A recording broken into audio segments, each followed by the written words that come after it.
प्यारे दोस्तों, मछली हर शख्स की पसंदीदा ग़िज़ा है और लोग बड़े शौक़ से मछली खाते हैं। खाने के साथ साथ लोगों को मछली का शिकार करने का भी बड़ा शौक़ होता है। पाकिस्तान में कराची में लोग समंदर किनारे बड़ी तादाद में मछली का शिकार करने के लिए जाते हैं और काफ़ी हद तक कुछ लोग सरमाया भी कमाते हैं। इसी दौरान एक ऐसी अजीब मछली देखने में आई है जिसे देखकर लोगों की चीखें निकल गईं। प्यारे दोस्तों, मछली का साइज इतना बड़ा था कि लोग इसे देखकर हैरान रह गए। कराची में नजर आने वाली ये मछली असल में मछली थी या कोई मछली नुमा जानवर था? इसकी शक्ल कैसी थी, हम आपको मुकम्मल तफसील से आगाह करेंगे। लेकिन इससे पहले कि वीडियो में आगे बढ़ा जाए, अगर आपने अभी तक हमारे चैनल को सब्सक्राइब नहीं किया तो चैनल को सब्सक्राइब कीजिए, बेल आइकन पर क्लिक कीजिए और कमेंट सेक्शन में अपनी कीमती राय का इजहार जरूर कीजिएगा। प्यारे दोस्तों, ये यकीन करना बहुत ही मुश्किल हो जाता है कई दफ़ा कि मछली जो आपको इतने बड़े साइज़ की दिखाई देती है वो हकीकत भी है या नहीं। आखिर ये किस तरह से हो सकता है कि समंदर में इतना बड़ा जानवर पाया जाए जिसका मुंह मछली की तरह और बाकी जिस्म घोड़े की तरह हो। बिल्कुल आपकी तरह शायद हमें भी इस वाक़े पर यकीन ना आता, लेकिन आप जानते हैं कि समंदर पर बेशुमार सियाह मौजूद होते हैं जो दूर दराज के इलाकों से समंदर की सैर करने आते हैं और दूसरे ममालिक से भी लोग सियाहत के सिलसिले में अक्सर पाकिस्तान आते रहते हैं। ऐसे ही किसी जापान से आए एक सियाह ने इस वाक़े को अपनी आंखों से देखा और ऐन उसी वक्त समंदर से निकलने वाली इस मछली नुमा घोड़े या घोड़ा नुमा मछली की तस्वीर भी ले ली और इसके बाद सोशल मीडिया पर वायरल कर दी, जिसका बहुत ज़्यादा चर्चा रहा और इस बारे में बहुत शहमगोइयाँ भी होती रहीं। इस वीडियो में इसकी हकीकत के बारे में हम आपको आगाह करेंगे। नाज़रीन, आपने मुख्तलिफ किस्म की मछलियों के बारे में तो सुना ही होगा और कई इकसाम की मछलियां आपने देखी भी होंगी। दोस्तों, लोगों को घरों में मछलियां पालने का अक्सर शौक भी होता है, इसलिए लोग मुख्तलिफ किस्म की खूबसूरत मछलियां खरीद कर अपने घर के अंदर भी रखते हैं और इनका बड़ा ख्याल भी रखते हैं। जहाँ मछली खाने का ताल्लुक है, अल्हम्दुलिल्लाह पाकिस्तान के हर इलाके में ताज़ा मछली आपको लाजमी तौर पर दस्तयाब होती है। मछली का गोश्त बहुत ताकतवर होता है और इंतहाई लजीज होने के साथ साथ ये सेहत के लिए भी बहुत ज़्यादा फ़ायदेमंद होता है। मछली का जिक्र कुरान करीम में भी आया है, जिसका ताल्लुक एक इंतहाई अहम वाक़े के साथ जुड़ा हुआ है। वाक़े कुछ यूँ है कि बनी इसराइल का जिक्र तो आप लोगों ने अक्सर सुना ही होगा। बनी इसराइल एक बहुत बड़ी कौम थी जिसका जिक्र कलाम खुदा में बार बार आया है। बनी इसराइल पर अल्लाह ताला ने बेशुमार इनामात किए थे, बल्कि यहाँ तक फरमाया कि ए बनी इसराइल, याद करो उस वक्त को जब हमने तुम्हें तमाम जहानों वालों पर फजीलत बख्शी।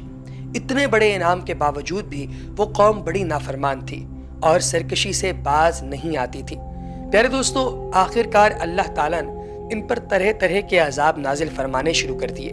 बेशुमार नाफरमानियों के साथ साथ उन्होंने एक नाफरमानी ये भी की जिसका जिक्र कुरान करीम में तफसील के साथ मौजूद है। दोस्तों, वाक़या कुछ यूँ है कि बनी इसराइल को अल्लाह तबारक व तआला की ज़ात का हुक्म था कि वो हफ्ते के दिन शिकार न किया करें। ये ममानियत इसलिए थी कि अल्लाह ने हफ्ते का दिन इबादत के लिए मुकर्रर फरमा दिया था और फरमाया कि इस दिन वो अपने काम काज को तर्क करके अपने रब यानी कि इबादत करने के लिए अल्लाह तबारक व तआला की ज़ात की जानिब रुजू करें।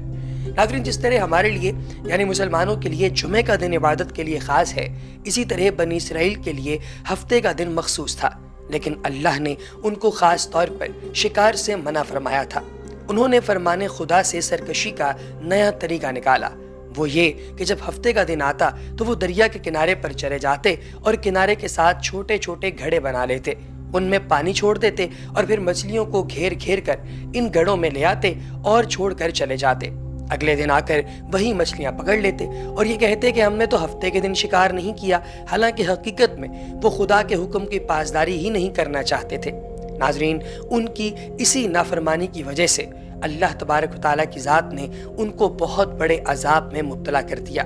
उनमें से कुछ लोग ऐसे थे जो इनकी इस हरकत पर खामोश थे, लेकिन इसके बावजूद वो लोग बाज नहीं आ रहे थे। कुछ कहते थे कि भाईजान, अल्लाह तबारक व तआला का खौफ करें कि आप क्या घटिया हरकत कर रहे हैं, लेकिन बनी इसराइल को फिर शर्म नहीं आती थी। और कुछ लोग ऐसे थे जो रोकने वालों को रोक रहे होते थे, कहते थे तुम्हें क्या ज़रूरत है इनको रोकने की, छोड़ दो, वो नहीं बाज आ रहे, उनको उनके हाल पे छोड़ दो, अल्लाह तबारक व तआला की ज़ात खुद ही देख लेगी। आखिरकार जब कई दिन गुजर गए اور وہ اپنے گھروں سے باہر نہیں آئے اور اپنی حرکتوں سے باز بھی نہیں آئے، تو یہ لوگ جو کہ انہیں روکنے والے تھے، یہ اب چونکہ دیوار کی ایک سائڈ پہ رہتے تھے اور باقی لوگ دیوار کی دوسری سائڈ پہ، تو انہوں نے پھر دروازہ کھول کے اندر دیکھنے کی کوشش کی کہ بھئی آخر چل کیا رہا ہے، یہ لوگ باہر کیوں نہیں آ رہے۔ تو جب ان کے گھروں کے اندر دیکھا گیا جھانک کر، تو پتہ چلا کہ یہ سب کے سب لوگ بندر بن چکے ہیں۔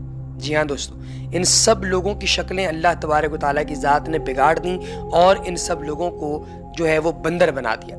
اب دوسرے لوگ جب ان کے پاس گئے اور جا کر انہیں دیکھا، ان سے کہا کہ ہم تمہیں منع نہیں کرتے تھے، تو ان سب لوگوں نے کہا کہ ہاں، ہمیں منع کیا جاتا تھا۔ یہ سب بندر بن کے ایک دوسرے سے مارے بھوک کے لڑ رہے تھے۔ اس پر ان لوگوں نے جو کہ انہیں منع کر رہے تھے اور اللہ تبارک و تعالیٰ کے حکم کی پابندی کر رہے تھے، انہوں نے شکر ادا کیا کہ شکر ہے کہ وہ اس نافرمانیوں میں شامل نہیں۔ ناظرین، اللہ بڑا مہربان ہے، لیکن جب کوئی حد سے بڑھ کر اس کی نافرمانی کرتا ہے تو اس پر پھر گرفت بھی ہو جاتی اور آنے والوں کے لیے عبرت کا نشان بن جاتا ہے۔ ہم بات کر رہے تھے کراچی میں نظر آنے والی عجیب و غریب مچھلی کی، جسے کراچی کے سمندر میں چند دن پہلے دیکھا گیا، اور جن لوگوں نے اسے دیکھا جو کہ بڑے عرصے سے وہاں مچھلیوں کا شکار کرتے ہیں، ان کا کہنا تھا کہ انہوں نے آج تک ایسی مچھلی نہیں دیکھی، اور کئی لوگوں نے تو یہ کہا کہ انہیں لگتا ہے کہ وہ مچھلی نہیں بلکہ کوئی عجیب قسم کا جانور تھا، جسے دیکھ کر وہ اپنا سب کچھ چھوڑ کر بھاگ گئے تھے۔ ان لوگوں نے بتایا کہ اکثر ایسا ہوتا ہے کہ شکار کے دوران بڑی بڑی مچھلیاں نکلتی ہیں، کیونکہ جب مچھلی پانی سے باہر اچھلتی ہے تو سب سے پہلے اس کا منہ باہر آتا ہے، اور اکثر بڑی اور خوبصورت مچھلیاں دیکھ کر ہم خوش ہو جاتے ہیں اور خواہش کرتے ہیں کہ کاش یہ مچھلی ہمارے ہاتھ آ جائے، لیکن اس دفعہ بڑا عجیب معاملہ پیش آیا۔ جب مچھلی نے اپنا منہ باہر نکالا تو ہم سب اس کی طرف دیکھنے لگے اور خوش ہونے لگے، لیکن جو ہی اس نے اپنا پچھلا حصہ جو ہے وہ ظاہر کیا تو ہماری چیخیں نکل گئیں، کیونکہ اس مچھلی کا اگلا حصہ یعنی منہ وہ تو مچھلی کی طرح تھا، لیکن یہ پیچھے سے بالکل گھوڑے کی طرح تھی، اور اس کی 4 ٹانگیں بھی تھیں، جسے دیکھ کر وہاں موجود سب لوگ حیران رہ گئے، اور پھر وہ جانور یا مچھلی تھوڑی دیر کے بعد دوبارہ پانی کے اندر چلی گئی اور اس کے بعد کبھی بھی دوبارہ نظر نہیں آئی۔ ناظرین، اللہ تعالیٰ ہر چیز پر قادر ہے، جو چاہے جب چاہے کر سکتا ہے، سب کچھ اس کے قبضہ قدرت میں ہے۔ وہ اس طرح کے واقعات اور کرشموں کے ظہور سے اپنے بندوں کو اس بات کا احساس دلاتا ہے کہ وہ واقعتاً ہر چیز کا خالق ہے، مالک ہے، لہٰذا ہمیں ہر وقت اس کی طاقت کا اعتراف کرتے ہوئے اس سے ڈرنا چاہیے اور اپنے خالق کی اطاعت کرنی چاہیے، کیونکہ دوستو جو لوگ اپنے خالق کی اطاعت کرتے ہیں، جو لوگ اپنے خالق کے احکامات پر عمل کرتے ہیں، جس بات سے خالق منع کرے اس سے منع ہو جاتے ہیں، اور جس کام کا وہ حکم دے اس کام پر عمل کرتے ہیں، تو یقین جانیے کہ انہی لوگوں کے لیے فلاح ہے، اس دنیا میں بھی اور آخرت میں بھی۔ وہی لوگ بخشے جائیں گے، انہی لوگوں پر اللہ کا کرم ہے، اور وہی لوگ ہیں جنہیں خدائے بزرگ و برتر اس قابل بناتا ہے کہ وہ لوگ اس دنیا کے اندر کامیابی کو، سکسیس کو اور زندگی کے مزوں کو دیکھ سکیں، لوٹ سکیں۔ اللہ تبارک و تعالیٰ کی ذات عمل کرنے کی توفیق عطا فرمائے۔ اگلی ویڈیو تک ہمیں دیجیے اجازت، اپنا بہت سا خیال رکھیے گا۔ اللہ حافظ۔